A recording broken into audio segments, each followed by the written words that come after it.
ana indal munkasirah cek Gusti Allah ulah babarengan jeung jelema nu hatena hancur hatena sedih urang ketika keur sedih susah Allah babarengan jeung urang tinggal ngagunakeun hatena sing ade sadar bahwa ieu tenang Allah tunggu seminggu sebulan setahun bakal ditaekeun ku Gusti Allah nah pinuh ku kabarokahan geus puguh cai curcor kitu keneh tangkal kayu usaha-usaha perdagangan indah anu luar biasa ialah pamere ti Gusti Allah ti penghinaan datang ka kamulyaan ieu melalui proses penindasan ti Raja Firaun mandak ketika urang ditindas tunggu tanggal main engke ge aya Allah nurunkeun Kangjeng Nabi Musa ditanya lametkeun kaum Bani Israel sebab Bani Israel mati Israel nyana di zaman Kangjeng Nabi Yusuf alaihissalam ka Mesir anak baranakan cicing di Mesir teh nyana mah ngumbara aslina kaum umat manusia nu aya di Mesir mah ngaranna kibukti geus atuh aya perbedaan pengurusan Firaun terhadap Bani Israel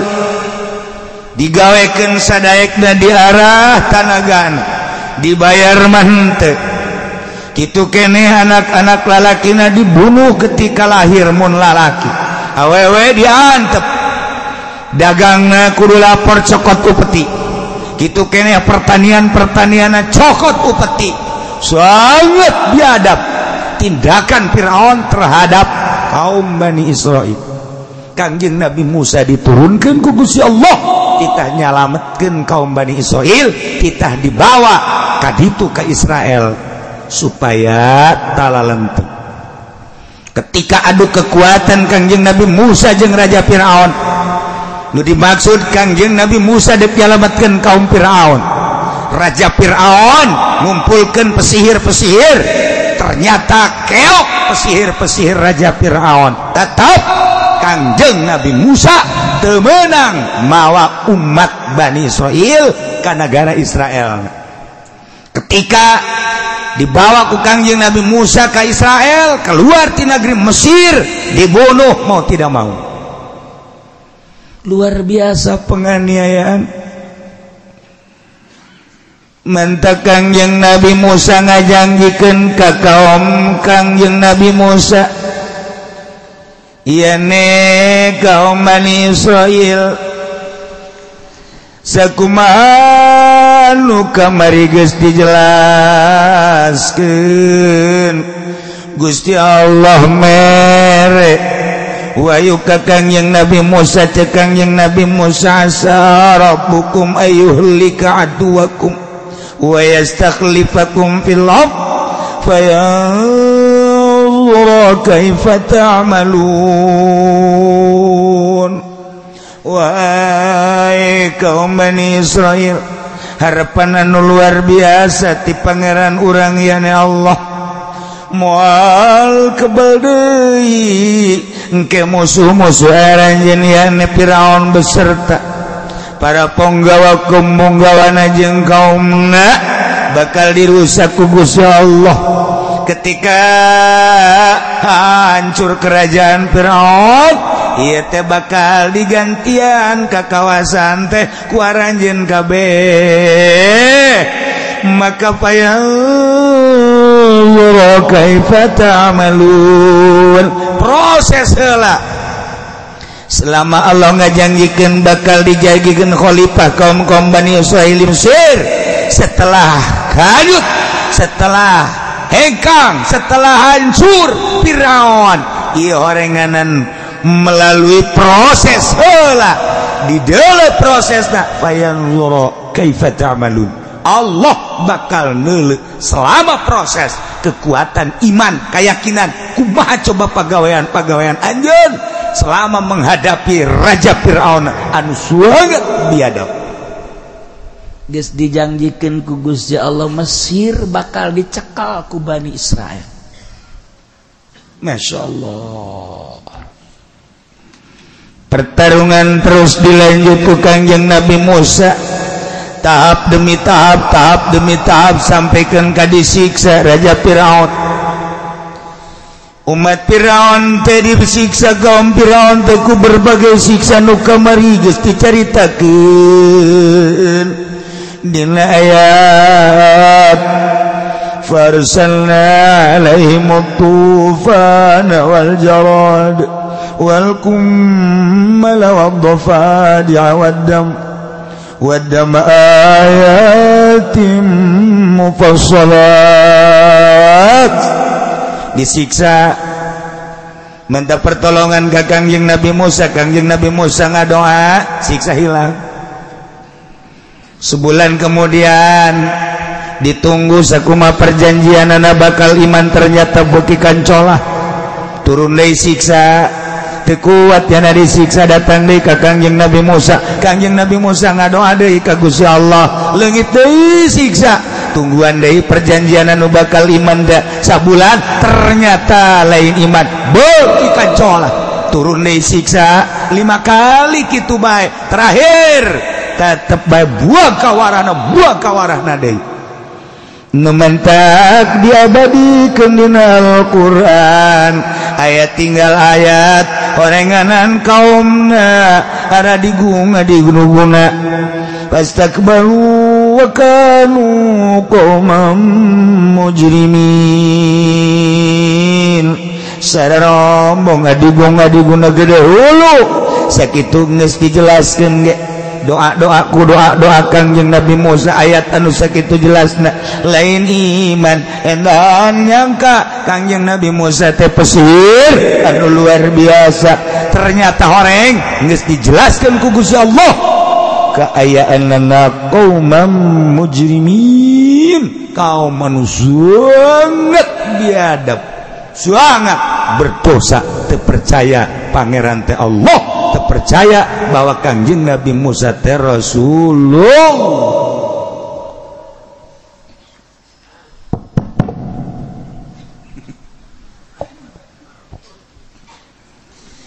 Tapi pertarungan teh terus bae, terakhir pertarungan teh tah nu kamari dicaritakeun. Kangjeng Nabi Musa teh udag ku Raja Firaun, maksudna Bani Israil teh dek dibeakeun kabeh udag. Ternyata Kangjeng Nabi Musa lumpat beserta kaum Bani Israil dititah ku Gusti Allah ka Laut Merah belahan utara, disebut Bahrul Kulzum. Anu geus pernah ka Yordan, pernah ke Mesir mah kuari kabayang lautna.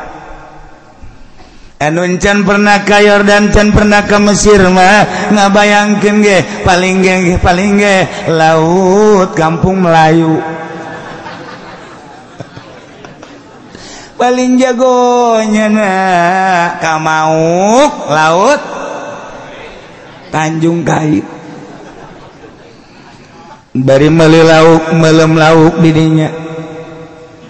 teu kabayang laut-laut nu aya di ditu manu bersejarah. Urang mah ngabayangkeun teh Kampung Melayu Tanjung Kait paling jago Tanjung Pasir, Ancol itu di Kulon aya urang zarah teh ya. Laut Labuan anu laut eta mah atuh kapan pohara jasa ombakna gede. Sering jelema ngagejeburkeun maneh di dinya di Labuan mah asal kreditan teu kabayar kaditu diputuskeun cinta kaditu dagang rugi bae kaditu lalaki teu laku-laku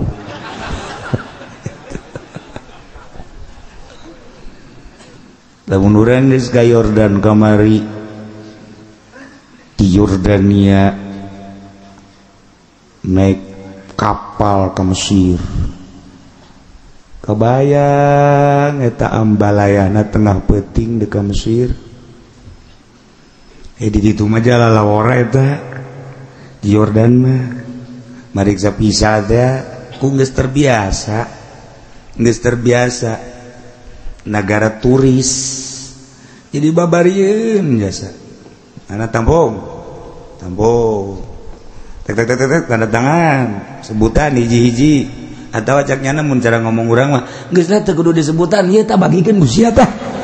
geus bagikeun we peuting-peuting teh beres berangkat urang ke kapal peuting naik kapal ke Mesir Masya Allah kemudian dirinya di Aqaba anu katingali 3 negara Mesir gitu Yordan Israel Palestina rentul kota katingali nementek terindah sadunia lampu Mesir lampu Yordania lampu itu Israel atau di Palestina ketinggal deket Masya Allah nah lempar terus cicing di sisi istirahat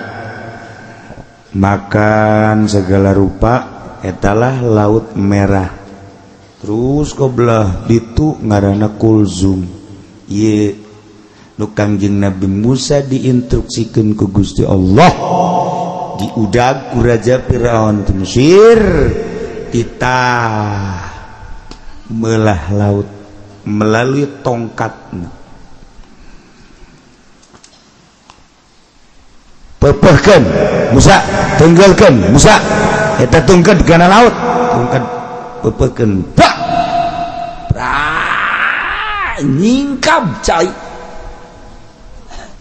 nyingkap cai lain lalagan handap bisa pakai jalan numantak bisa pakai jalan teh teas rata luar biasa berangkat kabeh nyebrang di Laut Kulzum Masya Allah Karim kakawasan Gusti Allah padahal mah atuh henteu kudu make tongkat ge bisa bae Gusti Allah mah tapi selalu make sabab mendak nu ngaji poe Minggu ku hari nu kolot besi aya nu mawa tungked coba laut jauh ku hari mah kahujan jamal mempan maningan ge coba bae besi aya nini coba hajar tak ku tungkad eta asana sakaligus ceger ngagoleh itu nini mah teu kudu make tungked taye sejarah anu luar biasa Kangjeng Nabi Musa nyebrang diudag ku Raja Firaun ingat cak Raja Firaun jaya mah laut kok aya jalan ka Jajaden teu harti aing mah teu harti cak Raja Firaun japan ieu Firaun teh pinter atuh pangeran aing teu nyieun jalan kok aya jalan balik deui dek balik deui Jibril jeung Mikail naik kuda blak malaikat Jibril nyana teh jadi kuda bikang sedangkan kuda nu ditumpakan ku Raja Firaun kuda jalu sander eta malaikat Jibril dihareupeun kuda Firaun lantaran kuda Firaun ieu teh geus dibengkolkeun ku Firaun lesna cak har geus dihar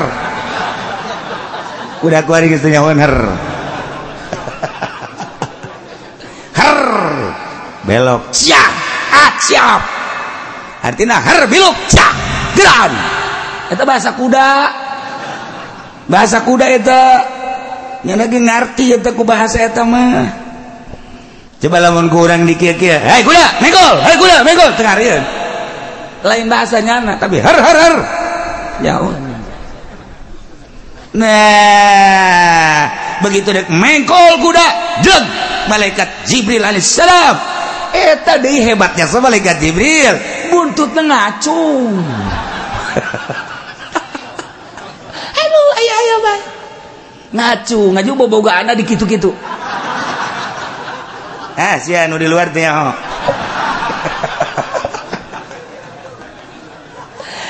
jadi kuda teh geus teu nurut ka nu numpakan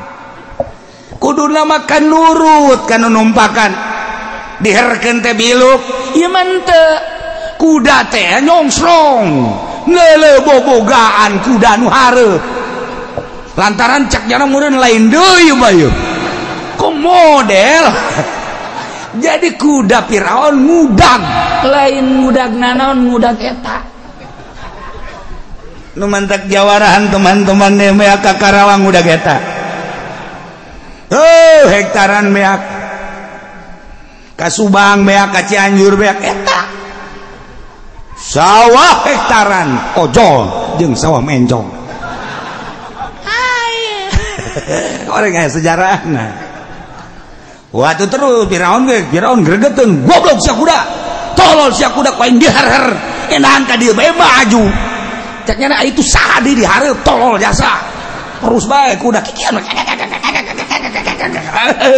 atuh malaikat Jibril jago jasa tuh ngagodana kuda nutup datang ke tengah laut berat laut nutup deui beak wabeh Raja Firaun Patihaman ponggawa-ponggawan beserta bualat-bualat tentara kaum-kaum nu milu beak wabeh leg-leg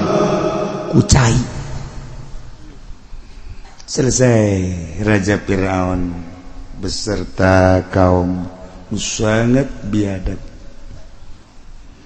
galkan yang Nabi Musa alaihissalam kuari geus aya di daratan Yordania belahan utara kangjeng Nabi Musa dibere wahyu ku Gusti Allah Musa umat anjeun kaum Bani Israil teh kuari salametkeun deuk kumaha bae kahayang maranehanana tuturkeun ngan kaulan wagungkan parantos janji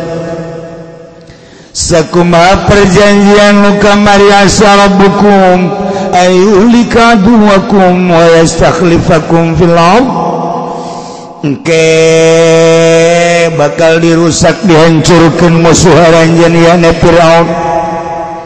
setelah selesai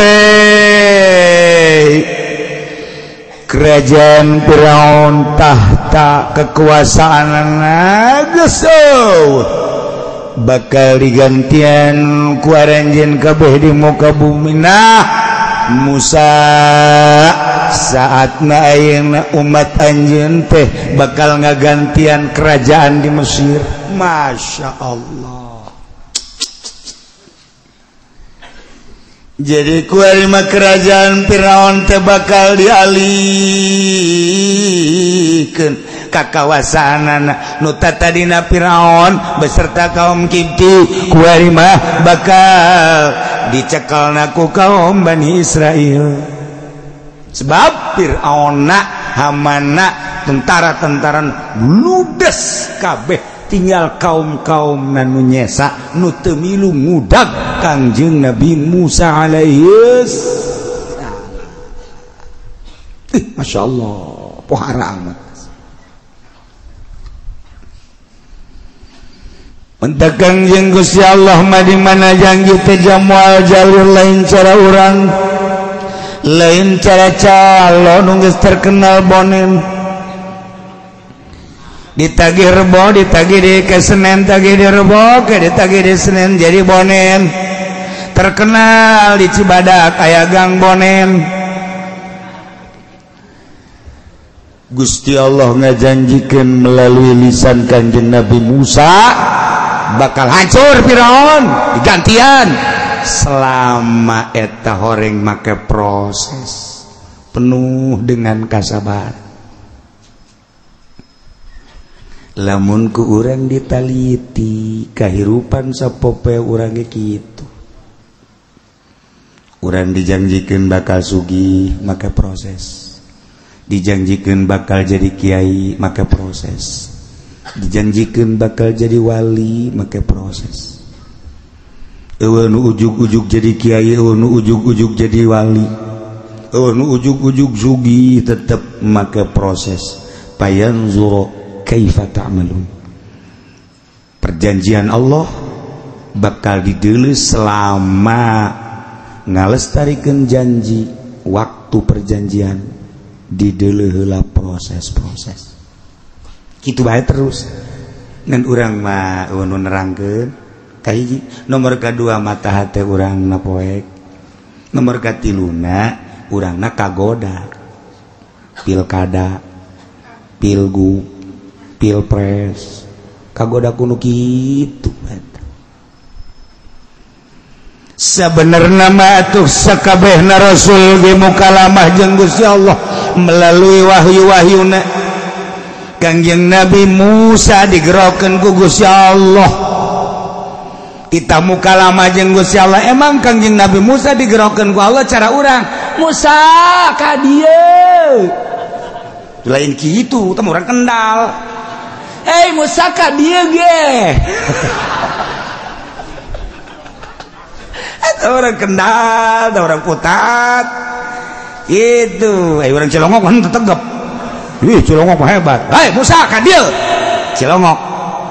tapi lamun orang Kendal mah, Musa kadir ge, kilu nu ngaran Gelam, Kendal, Ketos, itu sarua Ketos jeung Putat, eta ku sekali itu ngomong, lamun Gelam make jiji. Naon tak naon ke ji baju eta gelap eta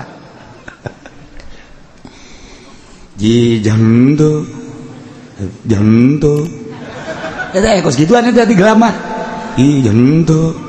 mal bisa sia lamun can orang ka gelap mah je manggo mah gitu eta kos kitu ge eta lengkong ngaranna lengkong eta ji jantu asal kos kitu bae di mana bae gelap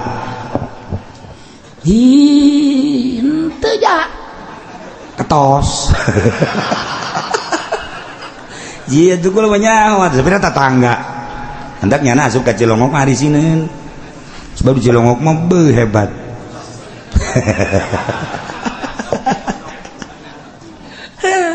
aya nu pangjorena pondok itu pangjorenya satamangis teh Kangjeng Nabi Musa digerokeun ku Gusti Allah lain cara urang atau cara urang mangarana teu mukhalafah lil hawadits pan Allah mah mukhalafah lil hawadits ketika urang nyaritakeun la ilaha illallah ketika urang ngucapkeun la ilaha illallah opat kudu diyakinkeun hiji la ilaha illallah pangeran kecuali Allah berarti Allah aya dua la ilaha illallah Allah teh hiji sanggeus aya yakinkeun Allah hiji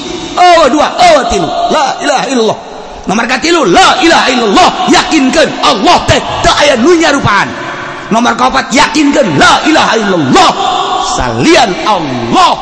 meunang Allah kitu wae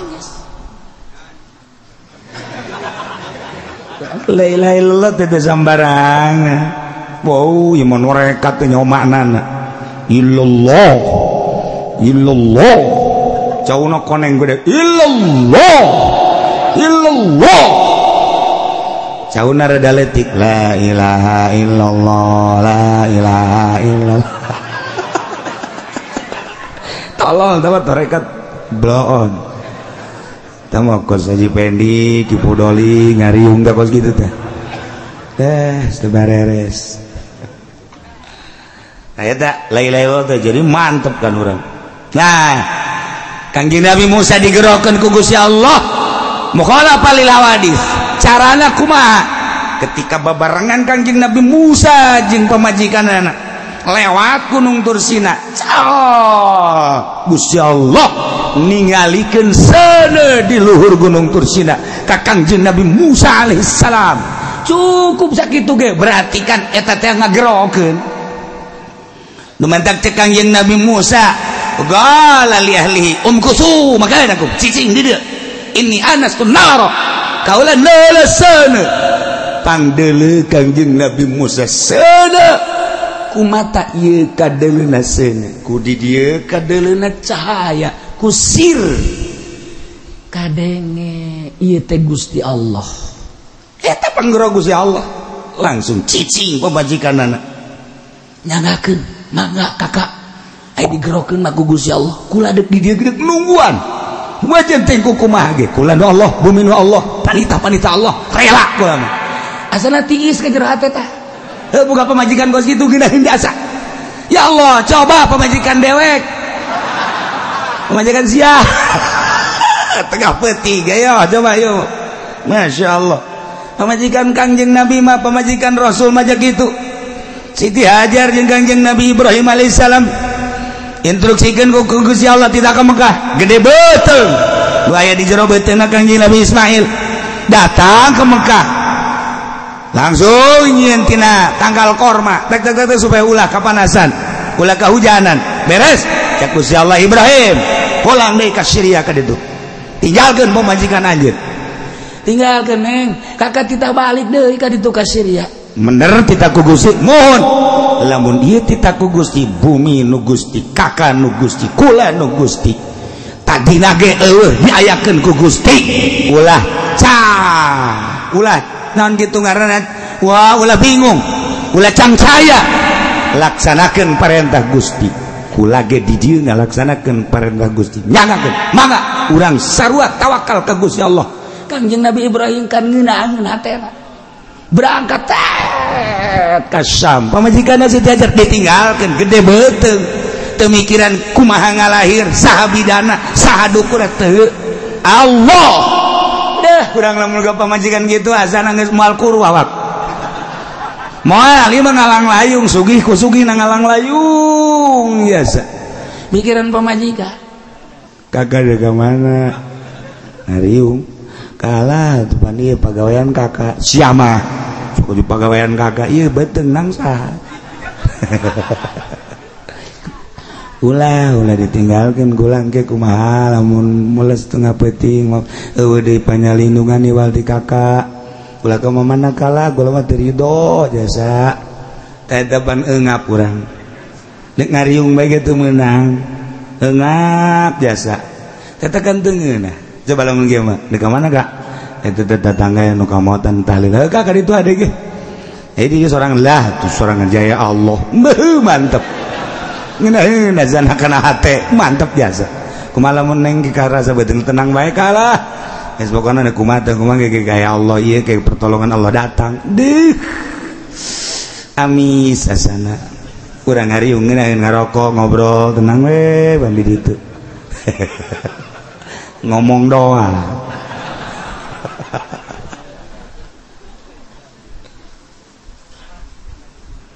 Kangjeng Nabi Musa digerokeun ku Gusti Allah lain hei Musa ka dieu make tanda set berarti panggero naik bener urang ge sarua sehari-hari digerokeun ku Gusti Allah ieu lamun ngarti mah lamun paham mah urang datang ka dieu teh aya nu ngagerokeun Gusti Allah ieu teh ngagerokeun Gusti Allah Junaid ngaji Ned ngan lain kitu Gusti Allah ngagerokeunana mandi set di jero hate ngaji eta nang saha Noel ya itu digerokeun mah ku Gusti Allah boro-boro urang Serang boro-boro urang Merak boro-boro urang Bandung ieu panu ngaji Bandung Tasik Ciamis Panararaya neuk naraon meureun ka dieu aduh malam kamari anu bebeja ti Cilacap ambo jauh amat sukulan-sukulan saya ngarti tah henteu sia bahasana naon lah jangan ngerti kurang udah ngaji baik kadi ujian naonan nang saha toel ku Gusti Allah nu katoel digerokeun ku Gusti Allah datang nu teu katoel sadeupa ti imah indit keluarkeun cenah mobilna mumpung sukene engke mah hese keluar motor keluarkeun eta naon eta atuh teu ditowel ku Gusti Allah teu disalahkeun tenan teh encan aya panggupai Gusti Allah bae ieu menang Allah lain kudu digerokeun hei ka dieu cara di SD disebutan hiji-hiji pendek udur teu hadir pudoli hadir itu mah ngaranna disebutan hiji-hiji teu kitu Gusti Allah mah rahasia Allah digerokeun ku Gusti Allah tek datang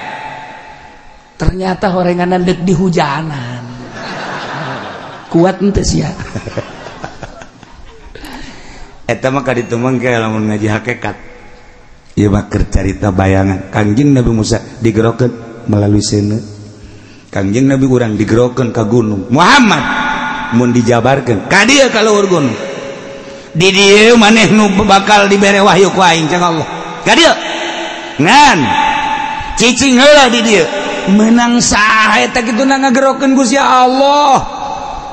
melalui tanda-tanda hanya jelema anu digerokeun ku Gusti Allah nu nyorti ya nu mantak ahli-ahli toriko di mana geus lempeng aya panggupai ti Gusti Allah pirasat ngaranna ke rasul mukjizat nabi mukjizat wali karamah kiai melalui maunah aya panggupai kaditu ulah nu eta mangan hese dicaritakeunana sebab teh mah rahasia nu paling jero jadi digerokeun ku Gusti Allah teu lain teh digerokeun nya moal bisa gerokeun ka dieu Musa mun dijabarkeun padahal mah lain kitu beret seuneu tak ini anastu nar kaula neuleusana di luhur gunung berangkat horeng deuk muka lama jeung Gusti Allah dibere wahyu sarua urang ge lamun da aya jelema dijadikeun kiai digupai ku Gusti Allah ceng mondok eta nang saha nang Allah gagah sugih aya teh digupai ku Gusti Allah teu betahkeun ieu mah nya susah jasa haju bapana ge sia betal terus atuh itu betah saboro sia geus kos itu ngomongna geus dipiceun tapi nya betah bae masyaallah haju ngaji eta teh nang ngagupai Gusti Allah ceng pondok sia melalui proses bayar dulu kai patamalun didelekeun kumaha pagawean si hayo terus tahun 2 tahun 10 tahun 15 tahun bisa nyana mil jual sorok alpia jual maklum nantek wabe patul muindan zak balik ceng balik kawin ceng kawin nang Gusti Allah teh teu ka harti bae ku urang ceng bagan ngaji budak ceng agak ceng pilkada ceng hilu ceng hancur sia ceng nah eta nafsu terus urang diaping aya di diaping ku Gusti Allah mah salamet terus makin ka ditu ibadah hudang beuting ceng nang Allah hudang tahajud ceng sarua jeung kitu ilmu geus aya di sia nanya geus aya di sia tinggal siap perang jeung nafsuna doang tahajud tengah penting Allah terus beki bersinar selama 40 peuting urang tahajud bae selama 40 peuting urang tahajud bae eta engke sinar kolbu naek ka beungeut cahayaan beungeut mantap kanyahoan 40 peuting teu leupas tahajud bari ikhlas kadeule sinarna wehey nyana hideung cicing dinu poek mal kadeuleu ge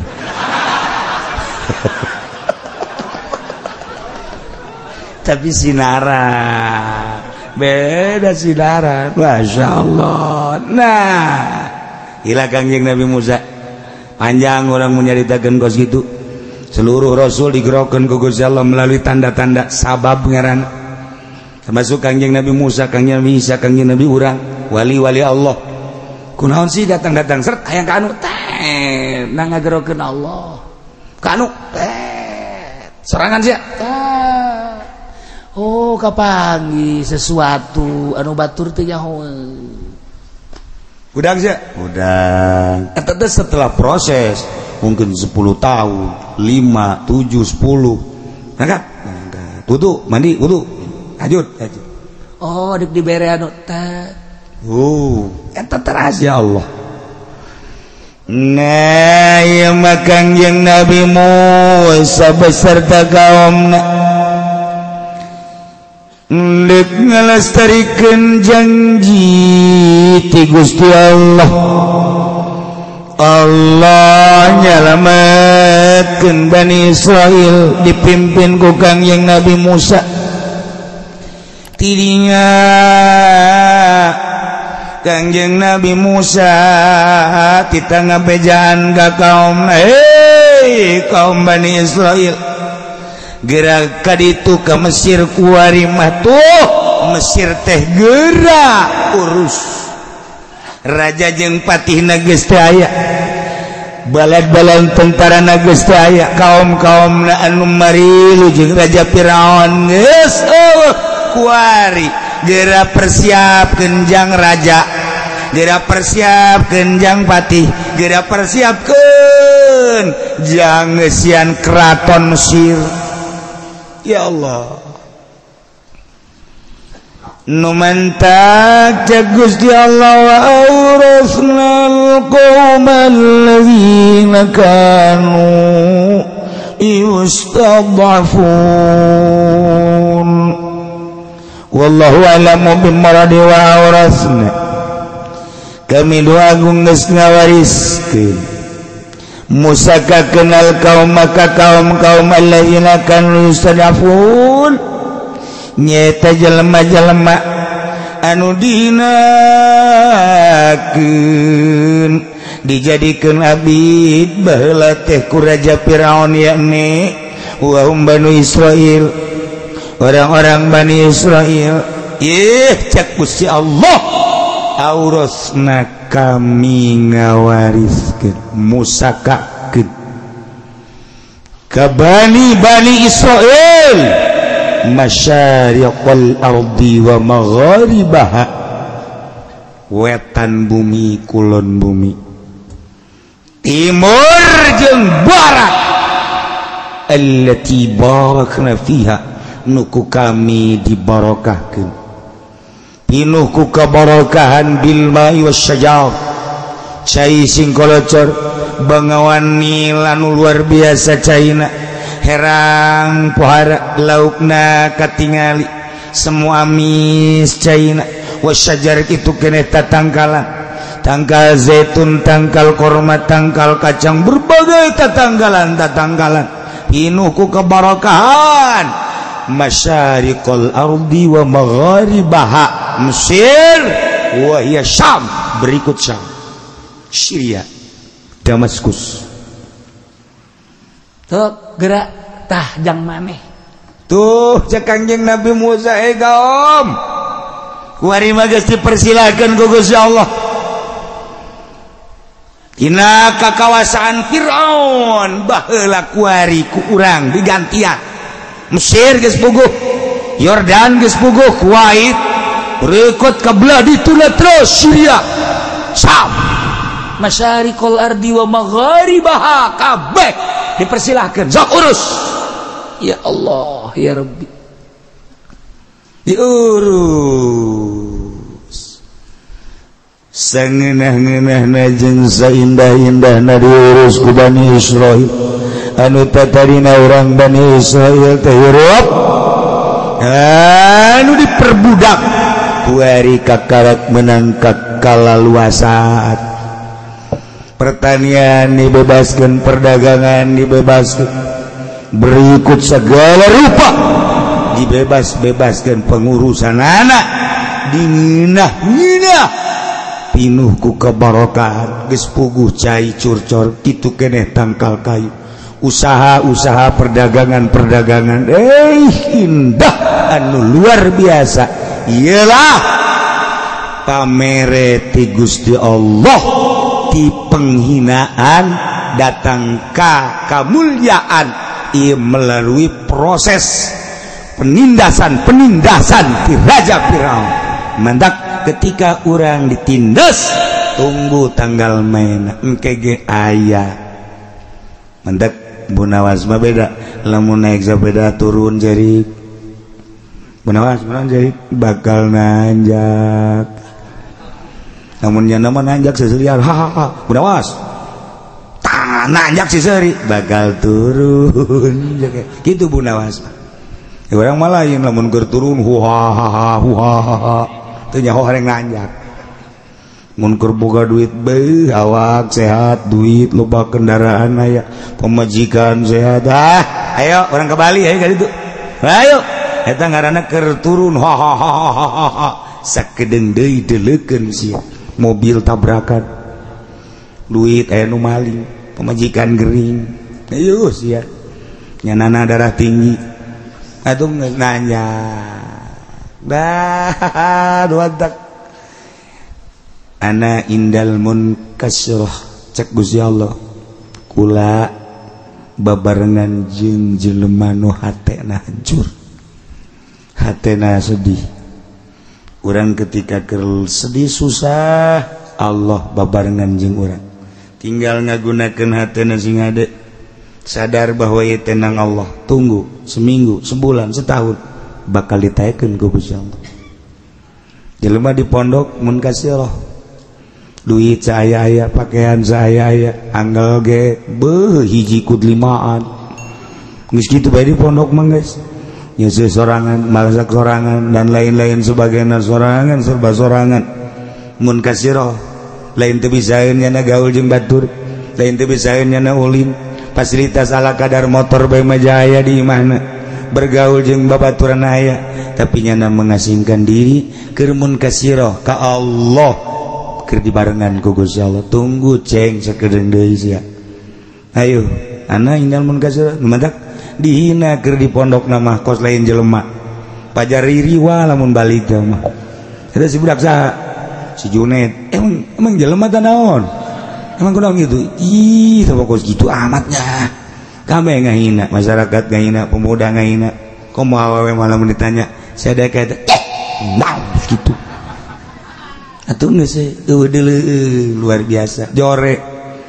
artina jore sikapna make samping make baju make calana make naon kopea lah kos kare itu jauh jeung stan-stan nu ayeuna jauh jeung mode-mode nu ayeuna geus teu perlu mode nya mah kuduna ge hirupna tuh di pedalaman Sumatera tapi tenang we nya dina kurang lembur kalem mun kasirah hatena tapi begitu balik ke imah Masya Allah boy budak ayeuna adzan saya tak si Junaid ngeunaan sorananya asa-asa di Madinah yang ngadeng-adzan bos itu weh Junaid atuh Allahu Akbar Allahu Akbar cak awewe teh weh aing ge daek dikawin ku nyana dah Masya Allah kakarak azan ya Allah ya Rabbi pas ngariung nyana jadi protokol baik mantep biasa saudara-saudara sekalian alhamdulillah acara ini akan kita mulai diawali dengan Fatihah kita sama-sama baca Fatihah setelah itu maka kita dengarkan bersama qori kita korina net can datang ya kudu kumaha siapa itu ya pantang mundur saja Junaid hebat jasa ya kaning bau cewek-cewek loba jasa kan dedi ngaran ge pemuda tuh nyana mohon maaf karena qori terlambat mungkin macet jadi saya untuk mengganjal A'udzu billahi minasyaitonir rajim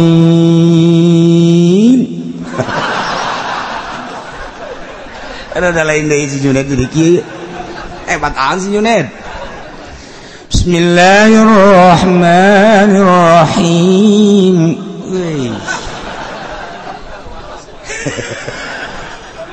lam yalid wa lam yulad wa lam yakul lahu kufuwan awewe ribut ngomong aing teh mah ngomong aing ribut tuh si Junaid tadi nama di Ciduan bareng balik pohara ya Allah beres ya ngaji Quran mau balik teu datang di mana balik Ned mau balik teh datang ajo manya bubar kumaha sia jatuh siap bae ya Allah ya Rabb wow pidato sedek-dek gini beres ceramah diakhiri ku mamaca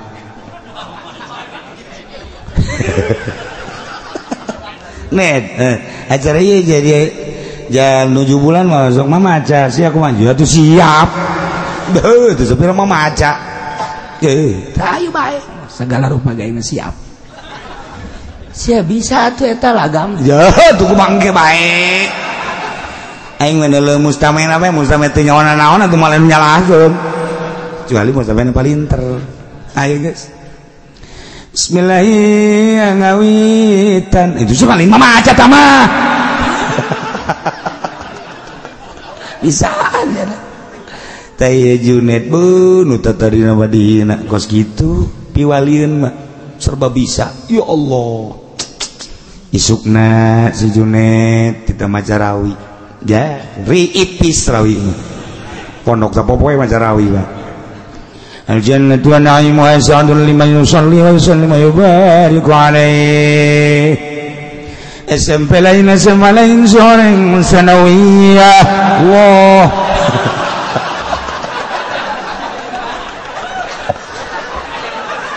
aduh sial tuh si Junaid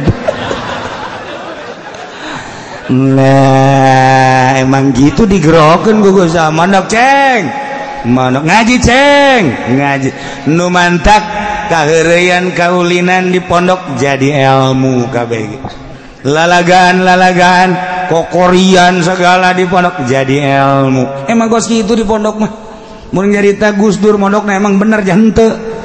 henteu Gus Dur mah maling lauk banyak guru beak lauk lakunya Masya Allah barang kujuprak cak guruna saya nu ngalahan lauk barang di deuleu santri waktu kabur tinggal Gus Dur menghadap tadinya oh kirain siapa besok kan mau ada tamu ini saya udah bawa duluan caknya ke guru besok mau ada tamu jadi besok udah nggak usah susah-susah lagi caknya padahal masa daek ngomongnya na bae cek guru nanya nyok aya tamu nyok ya itu Gus kalau gitu bagi dua iya nggak apa-apa bagi dua buat anak-anak aja caknya punya anak Gus Dur emang bener atuh lalagaan kan tapi jadi Masya Allah lemun urang nyompralkeun meureun wali emang kos kitu gitulah budak-budak santri nangagupai Allah sok akurkeun gerajeng sakola dia deui beunang naonan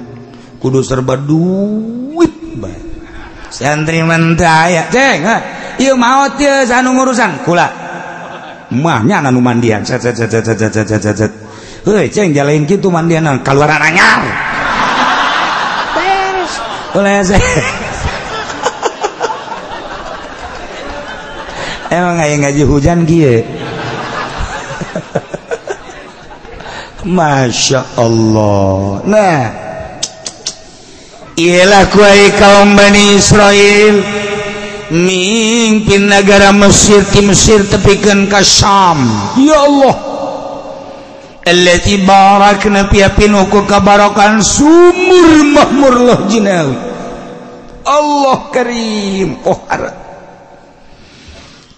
cekurang Bandung teh masa kumaha kuda keluar ti gedogan nyana sadaek-daek lumpat sakahayang orang Bani Israel tentrem anu luar biasa nu mantap cek Gusti Allah wa tammat kalimat rabbikal husna ala Bani Israil wa tamat kesampurna kalimat rabbi kalimah pangeran anjeun ieu ne perjanjian pangeran anjeun al husna nu bagus ala Bani Israil terhadap kaum Bani Israil kunaon eta kuari jadi hebat bima sabaru ku pagawean-pagaweannya na anu salala bartahan uji ditindas sakitu poharana penindasan ti Firaun tetep bae nya na la ilaha illallah Musa Rasulullah tindas ke Firaun budak lahir lalaki bodoh tetap dihadapi dengan besar hati. Masya Allah anak awal diantapkan biarkan ini tadi urus kaje nyana kita digawe sadaik-daik beri tanpa digaji. Oh masalah dagang kudu lapor bagi dua jeung kerajaan siap tani gitu kayaknya. Oh masalah setelah penindasan dihadapi dengan sabar nyana diangkat ku Gusti Allah nu mantap bima sabaru ku pagawean manehanana tingkah anu salala bartahan uji perjanjian Gusti Allah direalisasikan ku Gusti Allah setelah nyana menghadapi dengan penuh kesabaran. Dina ayat surat Qisas dijelaskan surat Qisas wa nuridu an namunna 'alal ladzina istud'ifu fil ardh wa yaj'aluhum a'immatan wa yaj'aluhumul warithin. Engke di surat Qisas bakal papanjangan nama tentang cerita-cerita Kangjeng Nabi Musa alaihi salam. Ia makan sekadar ngababerah ka Kangjeng Nabi hungkul. Kangjeng Nabi teh dihina ku kaumna, Kangjeng Nabi teh dihina ku pembesar-pembesar,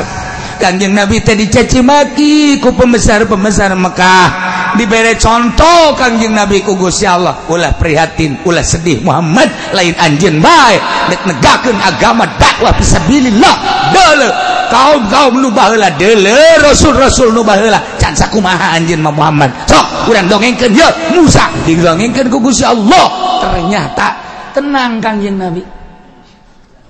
Hanya ngabeberah teh Kangjeng Nabi. Ketika Kangjeng Nabi sujud, kemudian cek Abu Jahal saha anu bisa tuh nendeunkeun handalam tuh ka pundakna. Heh tendeun.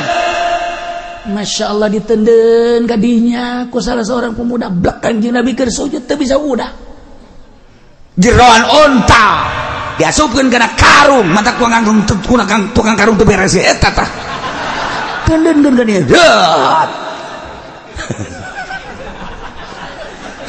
Kangjeng Nabi kan teu bisa. Oh, teu bisa udang. Tetep bae Kangjeng Nabi maca subhana rabbiyal a'la wa bihamdi. Subhana rabbiyal a'la wa bihamdi. Subhana rabbiyal a'la wa bihamdi. Abu Jahal, Abu Sufyan beserta rekan-rekan seserian yang serikeun. Ih.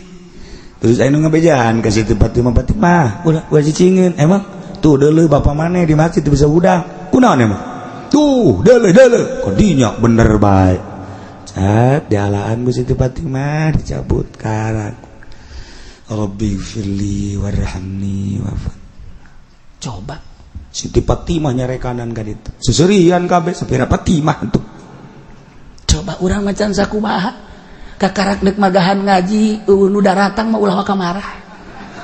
Kakarak urang dakwah kucak-kecek haji jalma baralik ulah waka dakwah. Deuleu ta Kangjeng Nabi. Urang macan pernah diciduhan kakarak diomongkeun deang. Diomong-omongkeun lah diomongkeun ieu teh kena kulit. Kena hate doang. Can sabaraha Kangjeng Nabi coba. Masyaallah.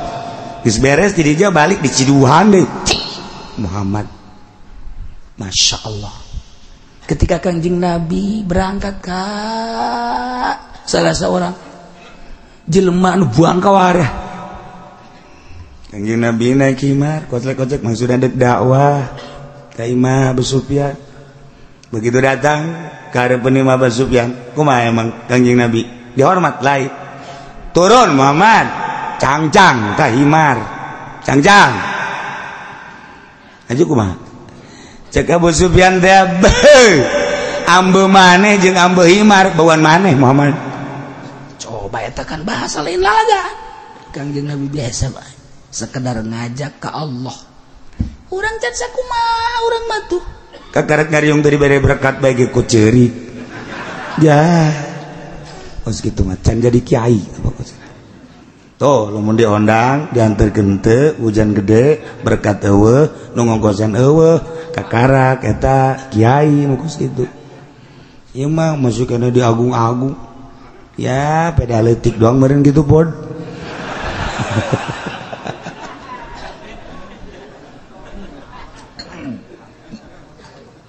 ya tamat kalimat rabbikal husna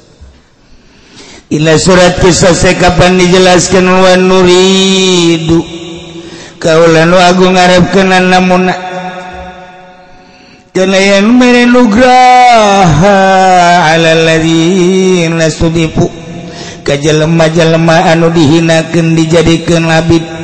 dijadikeun budak pilar dia ne kaum Bani Israil wa yaj'alahum a'immah nuku kaula bakal dijadikan imam-imam engke pemimpin-pemimpin wa yaj'alahumul warithin bakal dijadikan ahli-ahli waris Fir'aun ieu nah wa awrathnal qaumal ladzina kan masyaallah wa dammarna ma kana yasna'u fir'aun wa qaumuh wallahi maradi wa dammarna kaulan wa agung ngarusak maka kana bangunan-bangunan wa yasna'u fir'aun dijieun ku raja Fir'aun wa qaumuh wa ma kanu yarisun ijeng berbagai bangunan-bangunan anu dibangun diluhurkeun ku raja Firaun dirusak ku Gusti Allah dihancurkeun heula diberesan raja Firaun hanyut beserta bala tentarana jeung kaum-kaum anu ternamana kerajaan-kerajaanana dihancurkeun ku Gusti Allah melalui angin jeung gempa bangunan-bangunan sekitarna da ngebangun Firaun beak kabeh wa tammarna ma kana yasna Firaun wa qaum meunang ngabangun raja Firaun istana-istana gedung-gedung aula-aula hancur kabeh ulah aya tersisa supaya ngeunaheun kaum Bani Israil mimpin negara Mesir sesuai jeung aturan-aturan syariat anu dipimpin ku Kangjeng Nabi Musa alaihis salam beak kabeh masyaallah kuari makaum Kangjeng Nabi Musa ya Bani Israil teh cicing di negara Mesir berikup wilayah naka ditu datang ke Syria Syam anu geus satu suara nyimankeun ka Gusti Allah Subhanahu wa taala tinggal aya sautak saeutik jelema anu encan kasiram atawa henteu narima kana siraman-siraman dakwah-dakwah Kangjeng Nabi Musa anu masih kene aya hiji dua anu nyembah ka tapekong nyembah ka arca nyembah ka patung encan imankeun ka Gusti Allah Subhanahu wa taala eta mah ayana di pedalaman ayana di pakampungan anu jauh ti paramean adapun negara Mesir kota negara Syria Syam kota kabeh satu suara la ilaha illallah Musa Rasulullah mantap jasa gitulah keberhasilan dakwah Kangjeng Nabi Musa alaihis salam Yordania Mesir Israel Palestina Syria Syam kabeh ngimpet ka Kangjeng Nabi Musa alaihis salam hiji we pangeran Allah ya Allah ya Rabb eta hayang datang kadinya teh horeng prosesna pohara jasa penyiksaan tarun-tarun heula lain lalagaan Kangjeng Nabi urang sukses mimpin negara agama kapan perangna sabaraha kali Kangjeng Nabi urang dimimiti penghinaan cacian jeung makian ludah mah geus teu kahitung tapi terus bae dihadapi dengan besar hati jeung pinuh ku kasabaran sukses urang kakarak mah asup mana kalembur balik magaan ngaji hiji dua bae ge haju bae lah budak magaan ngaji aing mah santingan 3 nu hiji lehoan bae nu hiji gagaro bae budug nu hiji hitut bae salah sejieun aing mah aing ngariung ngajak nu mana bingung nu hitut bae nyawa sorangan kumamun main seretan nu gagaro bae panatu ngaranna ge gagaro kupil teh daun bae aduh aing mah lah bingung endan dak geus baralik geus ya baralik geus ngajina di nu sajan mah nu deukeut ditu ustad ke mana aing ngojek aing mah ngojek tuh kagarak sakitu ge mata kudu tahan uji aya jelema datang ka imah magaan ngaji aya 10 20 angel amat ieu kakajian imah angel amat ka kalau beli mobil negara geus sakieu majuna mobil geus ganti deui lampu mobil geus menyon geus nongtot macem-macem aya aing angel ke lah ondok aing jadikeun yayasan ya geus lain deuk ka Allah kajeun ngomong Allah-Allahan ke lain ente cenah ieu mah ngan saukur sistem deung lah bela diri lain deuk ka Allah mah lain kitu malah administrasi ieu mah cenah ngan sakadar dirapi-rapi doang ngayu sia ge di akhirat ge kumaha ieu ge pasanten salak ge di ka Allah keun henteu di henteu deui kumaha eta lah cenah kieu ulah loba omong atuh teh keur ngomong bae mah lain berarti salah yayasan tekad hatena duniawi kumaha namun dek nyen yayasan tapi moal kada dunia atuh bagus ngan aya teu eueuh cenah eueuh isn tuh aya bae ji dua mah bukan kitu batu jebah heula mah yayasan Al Husna di Tangerang barisan ngaji hebat Al Husna teh Tangerang teh beuh pohara jasa kaluaran ge Al Husna Tangerang bisa maca kitab sebab nu diajarkeunana amil jurumiyah sorof duh kurang keletik kami hebat coba yayasan Guari yayasan Guari mah tanya ke orang deh ajak ngomong I love you say berbahasa lagi berat geus make bahasa jurig ya Allah ya Rabbi ganti bahasa ente jore ngan lolobana mayoritas dunia ujung-ujungna kos gitu jurusan wali Allah pesantren salap jurusan wali kan ngajurus doang ejarnya di mana tetep ngajurus doang tetep baik tengah jalan memarengkol sing terungsep saki ge dijuruskeun hese datang komo itu nun teu ngajurus tah ieu keur carita tetep baik moal leungit jelema digupaina ge ku Allah kade ceng mondok ceng amalkan ceng kudang ceng tibetik wiridan ceng cek Allah cok diangkat weng sia jadi solihin diangkat jadi wali mana cenah ki wali na mana hayang nyaho mana moal loba omong moal kamari nikahkeun di ditu aya